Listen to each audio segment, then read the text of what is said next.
did the Israeli cafe scene die? When is what? Why did the Israeli cafe scene die? Why? You know how I used to close the show every time in my place? Please continue to support El Avram, because once I close the place, there'll never be another one like this. I used to say that all the time to people. Support the club because there's no business in it. I loved it. I did it from my heart. From the time I did it, I never made money at El Avram. I made a living, never made money. At the time that I was spending my time there, all those people came who didn't have money to pay for my coffee over the cover charge to become rich, but me. Because I love you have to love it to do what I've done. There's no business in Israeli or Jewish kind of a thing. Look, we had a vaudeville show, 2 weeks, 2 months, 3 months. They cannot survive. That's not. Why do you think that is? Why do you think that is? Because there's not enough of us to support it. That's what I said. We are closing ourselves in the frame instead of in America do everything. I can very simple give you an example of the Blue Note Jazz Club. The guy who owns the Blue Note used to make me breakfast every morning. Used to be a waiter. He doesn't know nothing about jazz, nothing about music. Nice guy, good businessman. And when we're friends up to date, when I talk with him, he said, how are you the singers? He put up, he's a businessman, doesn't know nothing about jazz.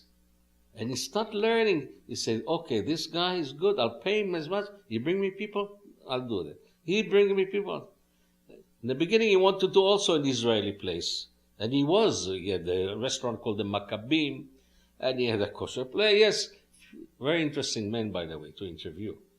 If you talk, not music, but as a nice guy, I love this guy, Danny Ben Shoshan. And he is a business guy. He didn't look into what I was looking for, to do something for the Jewish people, something for Israel, be emotionally involved with your business instead of be business to business. I was emotionally involved with what I'm doing. It was very important to me.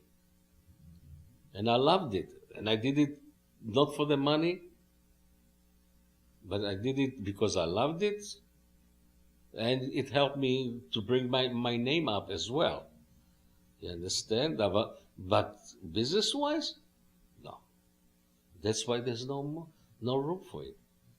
Is that also why you recreated part of it in your current home? No. No? I did it for myself.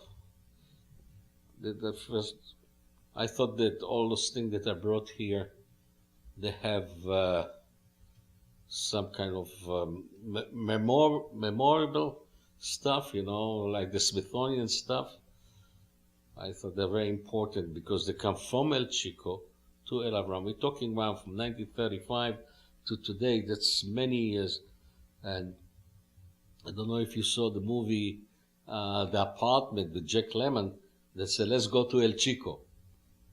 Yeah, there's a part that says to the girl, let's go to El Chico. El Chico was a very popular place. Unfortunately, nobody ever brought it up, to what it was. It was a big part of New York at the time of clubs, and as well as El Avram later on.